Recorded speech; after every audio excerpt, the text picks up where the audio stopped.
नमस्कार. पुस्तक वाचन चॅनलमध्ये मी अद्वैत ऐनापुरे आपलं स्वागत करतो. आज आपण जी कथा ऐकणार आहोत ती आहे नारायण विनायक कुलकर्णी लिखित जागा नाही. सादर आहे कथा जागा नाही. मनू आज खूप आनंदात होती. कारण असं होतं की दुपारी ऑफिसला जाताना तिनं आपल्या पतिराजांना मुरलीधराला परत येताना आपल्याकरता काही जिनसा आणावयाची आज्ञा केली होती व त्यानेही हसत मोठ्या आनंदानं आपल्या लाडक्या पत्नीची आज्ञा शिरसामान्य केली होती. मनूची कोणतीही लहान मोठी मागणी तो कधी फेटाळीत नसे. त्यात आज त्याच्या पगाराची तारीख. मग तो आज्ञा पालनात तत्परता दाखवणार नाही असं घडणंच शक्य नव्हतं. मुरलीधराची ऑफिसातून यावयाची वेळ झाली तेव्हा मनूची दारातून घरात आणि घरातून दारात एकसारखी ये-जा वाढू लागली. रोजच्या प्रमाणे घड्याळात पाहून चहा करता स्टोव्हवर आधण ठेवलं. चहा बरोबर खायला द्यायला नवे रुचकर पदार्थही तिने दुपारीच करून ठेवले होते. मनू दारात येऊन उभी राहिली. मुरलीधर कोणा स्नेहाबरोबर सावकाश बोलत येत आहे असं तिनं पाहिलं. मुरलीधर रिक्त हस्तच होता. स्नेहाच्या काकोटीला कागदात गुंडाळलेलं कसलं तरी पुडकं तिला दिसलं. दोघे जण येताच ते पाहून दारात उभी न राहता ती घरात शिरली. थोड्या वेळाने ती बाहेर आली. तिला मुरलीधर एकटाच दिसला. तो सावकाश कपडे काढत होता. तिला तो आळसटल्यासारखा दिसला. तोंडाकडे पाहिलं तर ते उतरलेलं, चिंताग्रस्त आणि डोळे लालभडक. ते पाहून मनूचा आनंद मावळला. मनात चरकलीच ती. मुरलीधराला बरं वाटत नाही. ताप बीप तर आला नाही. स्वारी प्रसन्न का नाही? नेहमीसारखं हसरं तोंड का नाही? तितक्यात तिनं टेबलावर इकडं तिकडं कबूल केलेलं सामान आणलं आहे की नाही हे पाहिलं. तिला काहीच दिसलं नाही. स्नेहाबरोबरचं सामान त्याचं होतं, आपलं नव्हतं हे तिनं ओळखलं. सामान का आणलं नाही म्हणून आपण विचारू, रागावू, रुसू म्हणून घरी पाऊल टाकताच आपलं तोंड एकदम बंद करण्याकरताच की काय असा खोटा अभिनय करायला सुरुवात केली आहे, असा सुद्धा विचार मनूच्या मनात येऊन गेल्याशिवाय राहिला नाही. मुरलीधर बराच वेळ मनूशी बोलला नाही. आराम खुर्चीवर अंग टाकून डोळे मिटून तसाच स्वस्थ पडून राहिला. मग मात्र मनूला राहावेना. ती जवळ गेली. त्याच्या डोक्याला अंगाला हात लावून तिने पाहिलं. रागावण्याच्या सर्व कल्पना ती क्षणार्धात विसरून गेली. मृदू प्रेमळ स्वरात तिनं जरा घाबरूनच विचारलं, असं काय आज वागायचं ते? बोलायचं का नाही? काही होतंय का? इतकं चिंतातूर का असायचं? मनूच्या प्रश्नांना मुरलीधरानं तिच्याकडे अतिशय केविलवाण्या नजरेनं पाहून मूक उत्तर दिलं.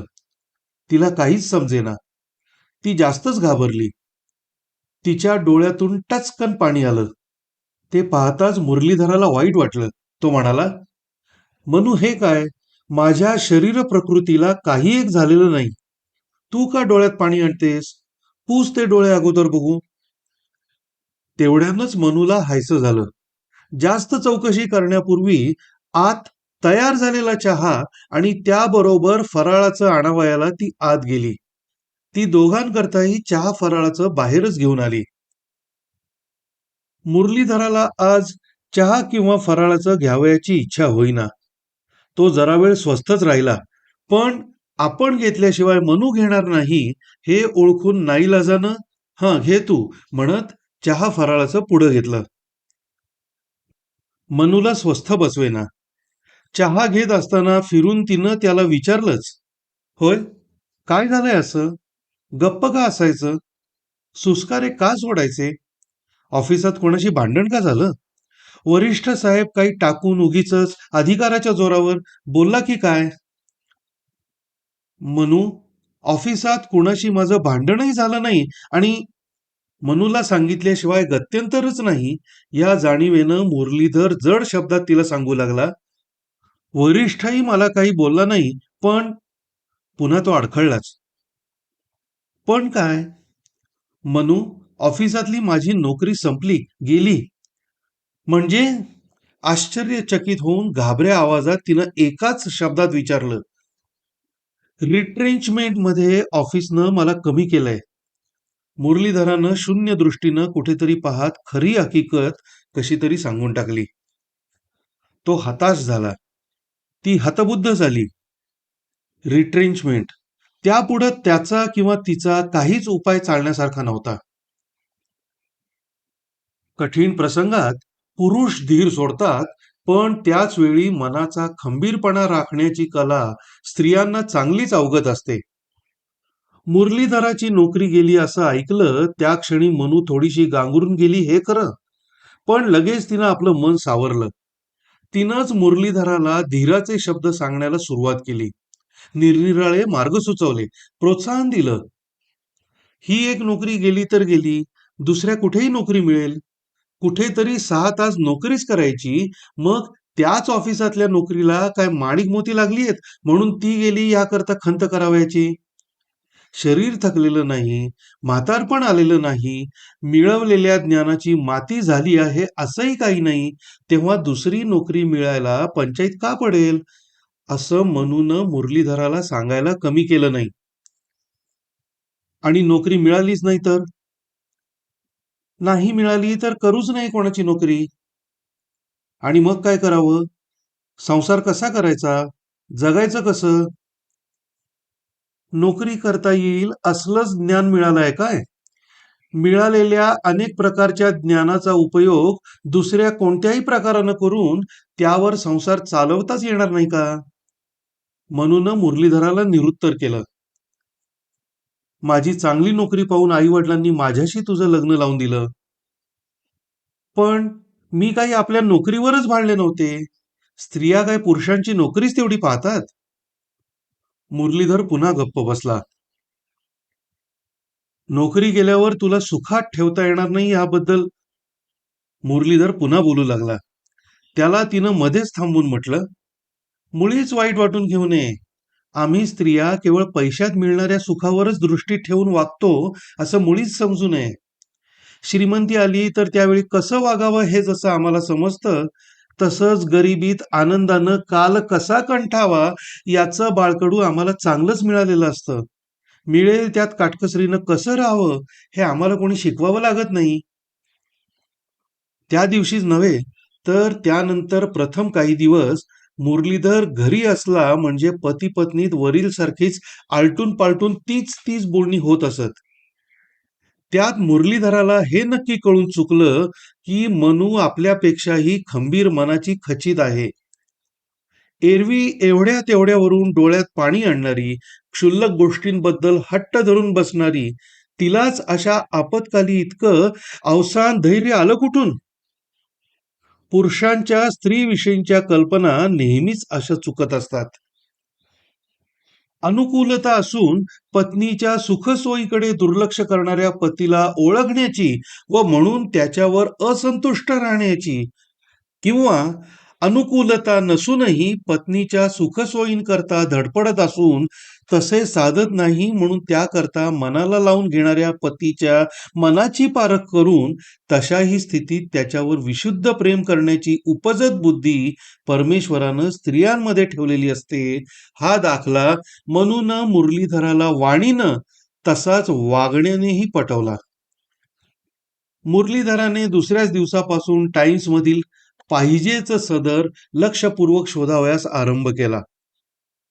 सकाळमध्ये नोकरी पाहिजे या सदराखाली आपलं वय, ज्ञान, कामाचा खुलासा, अमुक तास काम करण्याची तयारी, हिंदुस्थानात कुठेही दूर जाण्याची तयारी, किमान आणि कमाल पगाराच्या आकड्यांचा अंदाज वगैरे कळवणारी स्पष्ट पण अर्जवी शब्दात जाहिरात देऊन टाकली. तिचा काही उपयोग होणं शक्य नव्हतंच, पण उपलब्ध मार्ग चुकवायचा नाही असंच म्हणून त्याला सांगितलं. पाहिजेच सदर पाहून त्यातून पत्ते टिपून घेऊन रोज अर्ज खरडून पाठवण्याचंही सत्र त्याने आरंभलं. परंतु वर्तमानपत्रात जाहिरात देण्याचा जसा काहीच उपयोग झाला नाही, तसाच अर्जांचाही काही फायदा मिळाला नाही. कित्येक अर्जांची उत्तरच आली नाहीत, तर ज्या अर्जांची उत्तरं आली आणि मुरलीधरानं मोठ्या आशेनं ती फोडून वाचली, ती सर्व जागा भरली याच अर्थाची. आता मुरलीधरानं अर्ज लिहिण्याचं सोडून देऊन स्वतः ऑफिसांचे उंबरठे झिजवण्याचं ठरवलं. तो कामावर असताना ऑफिस कामाकरता दुसऱ्या अनेक ऑफिसात त्याला जावं लागत असे. त्याच्याकडेही पुष्कळ चांगले चांगले दुसऱ्या ऑफिसमधील ऑफिसर येत. त्यामुळे त्याच्या अनेक दाट ओळखी झालेल्या होत्याच. अनेकांचा परिचय, पुष्कळांशी स्नेह जमला होता. त्याचा फायदा होईल अशी मुरलीधराची कल्पना. म्हणून नेटाने तो त्या उद्योगाला लागला. मुरलीधर दिवसभर भटकून अनेक ऑफिसात खेटे घालून संध्याकाळी घरी परत आला. त्याच्या तोंडावर हसू खेळत होतं. मनूला आनंद झाला. तिनं उत्कंठतेनं प्रश्न केला, आज आनंदात दिसते स्वारी. काय झालं? जुळलं वाटतं कुठेतरी. नाही, तिला उत्तर मिळालं. नाही, नोकरी मिळाली नाही म्हणून हसू येतंय. नोकरी मिळवण्यासाठी फिरत असता ज्या जगाच्या गमती मला कळल्या, जे मनुष्य स्वभावाचे अनुभव थोडक्यात मला मिळाले, त्याचं मला हसू येत आहे. त्यापुढे मला नोकरी मिळाली नाही याचं काहीच वाटत नाही. कसले ते अनुभव? सर्व ऑफिसातून सर्रास जागा नाही हे एकच खणखणीत उत्तर मला मिळालं. विश्वाला व्यापून राहणारा परमेश्वर जसा एकच, त्याचप्रमाणे सर्व ऑफिसांचं एकच एक उत्तर, जागा नाही. सर्वात मोठा हा अनुभव. ते समजलं मला. पण तो अनुभव घेताना निरनिराळे अनुभव मला आले. तेच मी विचारते. ऐक तर म्हणू, प्रत्येक ऑफिसात जागा नाही हे ऐकताच मला वाईट वाटल्याशिवाय, माझी निराशा झाल्याशिवाय कशी राहील? मुरलीधरानं सांगायला सुरुवात केली. मी एका मोठ्या ओळखीच्या ऑफिसरकडे त्याच्या ऑफिसात गेलो. नावाचं कार्ड पाठवलं. त्यानं भेटीला बोलावलं. जवळच्या खुर्चीवर बसवून घेतलं. हातातलं काम बाजूला ठेवलं. हसून मोठ्या आनंदानं माझं स्वागत केलं. चहा सोडा आणायला पिऊनला फरमावलं. चिरूट पुढे केला. मला बरं वाटलं. शकून तर उत्तम आहे अशी कल्पना केली. फार दिवसांनी भेटलात, हल्ली फार महाग झालात वगैरे म्हणून आमच्या ऑफिसातल्या गोष्टी काढल्या. माझ्या वरिष्ठांबद्दल, मोठ्या साहेबांबद्दल विचारपूस चालवली. माझ्या कामाची स्तुती केली. मी त्या ऑफिसात आता नाही. रिट्रेंचमेंटमध्ये ऑफिसनं मला कमी केलंय असं मी सांगितलं. ते ऐकून तो चकित झाला. माझ्याबद्दल हळहळला. माझ्याबद्दल चांगली सहानुभूती त्यानं मला दाखवली. मला नोकरी मिळण्याची आशा वाटू लागली. म्हणून बोलण्याच्या ओघातच त्याच्याजवळ आपल्या ऑफिसात नोकरी मिळवावी म्हणून आलो आहे असं मोठ्या धीरानं सांगितलं. त्याबरोबर त्याची मुद्रा एकदम बदलली. आवाजात फरक झाला. त्यानं गडबडीनं आपल्या कामाला सुरुवात केली. त्यानं एकदा जे कामात तोंड खुपसलं ते तो वरच काढीना. गरजवंताला अक्कल नाही म्हणून मी तसाच चिकाटी धरून बसलो. कितीतरी वेळानं तो आपल्या खुर्चीवरून उठला. कपडे केले. अगदी अनोळखी गिरायकाला तिरस्कारानं सांगतात त्याप्रमाणे ऑफिसातून बाहेर पाय काढीत असता, आमच्याकडे जागा नाही, एवढंच तो बोलला आणि त्यानं आपला मार्ग सुधारला. माझा प्रथम सन्मान करणारा व शेवटी तिरस्काराने पाहत जागा नाही म्हणून सांगणारा एकच. पण त्या एकातच केवढा तिथल्या तिथे फरक. मी तिथून बाहेर पडलो. दुर्दैवाचे दशावतार पाहण्याशिवाय मला गत्यंतरच नव्हतं म्हणून जीव मुठीत धरून दुसऱ्या ऑफिसात गेलो. आमच्या ऑफिसातही रिट्रेंचमेंटची धामधूम चालू आहे. नुकतेच 4 पिऊन कामावरून कमी केले. तिघांच्या मूळच्या 8 रुपये पगारात 3-3 रुपयांवर काट मारलाय. आणखी किती लोक कमी होणार आहेत कोण जाणे. तेव्हा आमच्याकडेही जागा नाही असंच सडेतोड उत्तर मिळालं. एका ऑफिसात तुमच्या इतक्या शिकलेल्या नोकराची जरुरी नाही असं सांगण्यात आलं. दुसऱ्या ठिकाणी दरमहा 1 रुपया पगारावर तुमच्यासारख्याला राहा म्हणणं म्हणजे तुमच्या विद्येचा उपमर्द करणं आहे. म्हणून तुमच्या लायकीची जागा नाही असं सांगणं भाग आहे असं ऐकावं लागलं. तिसऱ्या ऑफिसातल्या अधिकाऱ्यानं मी नोकरी मागण्याकरता आलो आहे हे ऐकताच मला उद्देशून म्हटलं, काही जागा आमच्याकडे आहेत. नाही असं नाही, त्या भरावयाच्याही आहेत. परंतु माझी 2 मुलं मॅट्रिक झालेली आहेत. एक पुतण्या BA आहे. भाचा MA होऊन नोकरी करता जोरणीस लागला आहे. तसंच आमच्या हेड क्लार्कचेही 2 मेहुणे पदवीधर झालेले आहेतच. जागा 25 तर अर्ज 25,000 येऊन पडलेले आहेत. अशा स्थितीत आम्ही आमच्या घरच्या लोकांची सोय पाहू की तुमच्यासारख्या दारच्या उपटसुंभाची उठाठेव करू? जा तुम्ही. आमच्या ऑफिसात जागा नाही. हे सकाळच्या फेरीत झालं. पण दुपारच्या वणवणण्यात याही पेक्षा और मजा आला. नो वेकन्सी, जागा नाही, अशी ऑफिसच्या बाहेरच ठळक अक्षरांची जंगी पाटी पाहिली तरी आत घुसलोच. ऑफिसरासमोर गेलो. त्यानं काय म्हणून विचारताच मी आपला हेतू कळवला. तो चिडला, माझ्यावर ओरडला. जागा नाही ही बाहेरची पाटी पाहिली नाही काय? होय पाहिली, पण इतकं मी म्हणतो तोच तो जास्तच खेकसला. बेकारांशी बोलायला वेळ नाही, चला चालते वा. तरी मी उगाच राहिलो. त्याला ते सहन झालं नाही. त्यानं पिऊनला हाक मारली आणि या बेकाराला धक्के मारून बाहेर घालो, पुन्हा कोणालाही आत सोडू नकोस म्हणून परमावलं. अर्थात धक्के घेण्यापर्यंत मी पाळी येऊ दिलीच नाही. पिऊन जवळ येण्याच्या आतच रस्ता गाठला. तशाही स्थितीत सांगताना मुरलीधराला आणि ऐकताना मनूला हसू आलं. इतका प्रकार झाला म्हणजे निराशेचा, अपमानाचा कळसच झाला म्हणायचा. मनू पुटपुटली, मग इतकं झाल्यावर पुढे काय? पुढं काय? न मागे तयाची रमा होय दासी. हे जसं लक्ष्मीच्या बाबतीत खरं, तसंच नोकरीच्या बाबतीत असलं पाहिजे. मुरलीधर म्हणाला, मनू, आता आणखी एक मजा तुला सांगतो. आणि पुढं काय करायचं हे आपण विचार करून मग ठरवू. निर्धार करून आणखी एका ऑफिसच्या उंबरठ्यात पाऊल घातलंच. आजपर्यंतच्या अनुभवानं मी चांगलाच निर्डावलो होतो. जागा नाही हे शब्द ऐकण्याची माझ्या कानांना सवयच लागली होती.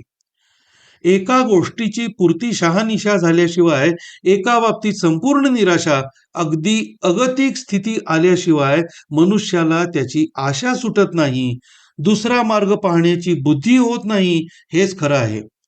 असाच निर्धार करून मी त्या ऑफिसात गेलो. त्या ऑफिसचा ऑफिसर युरोपियन होता. मला त्यातल्या त्यात बरं वाटलं. आपल्या लोकांपेक्षा हे परकी नोकरी देण्याच्या बाबतीत, निदान न देण्याच्या संबंधानं गोड शब्द बोलण्याच्या बाबतीत तरी जास्त चांगले, अशी माझी समजूत. म्हणून मला बरं वाटलं. त्यानं चौकशी केली. मी हेतू सांगितला. तो साहेब हसला. माझ्याकडं पाहत त्यानं आपाद मस्तक पाहिलं. तो मला म्हणाला, तुम्ही हिंदू लोक इतके शिकता सवरता आणि उपाशी मेंढराप्रमाणे नुसत्या नोकरीच्याच का मागे लागता? आम्हाला नोकऱ्या देता येत होत्या तोपर्यंत आम्ही तुम्हाला बोलवून घेऊन नोकऱ्या देत नव्हतो काय? आता नोकऱ्या महाग झाल्या आणि तुम्हा अर्जदारांची बेसुमार वाढ झाली. आमचा इलाज नाही, आमच्याकडे जागा नाही म्हणण्याचं माझ्या जीवावर येतं, पण उपाय नाही. तू ऑफिसात आलास, तुझी चूक नाही. आमच्या ऑफिसच्या बाहेर नो वेकन्सीचा बोर्ड लावायचा आहे, तो रंगून आलेला नाही म्हणून तू फसलास. आणि ज्या ऑफिस बाहेर असा बोर्ड नसेल, तेथे जागा आहे असं समजून आत जाशील तर आताच्या प्रमाणे फसशील, ही माझी खात्री आहे. कारण सध्या चोहीकडे नोकऱ्यांच्या बाबतीत एकच परिस्थिती आहे. तू तरुण आणि उत्साही आहेस, नोकरी शोधण्यात काळ वेळ शक्ती खर्चतोयस, तोच दुसऱ्या एखाद्या उद्योगात खर्च करशील तर तुझ्यावर निराश होण्याची पाळी येणार नाही. जा, काहीतरी स्वतंत्र उद्योग करण्यात आपल्या ज्ञानाला खर्ची घाल.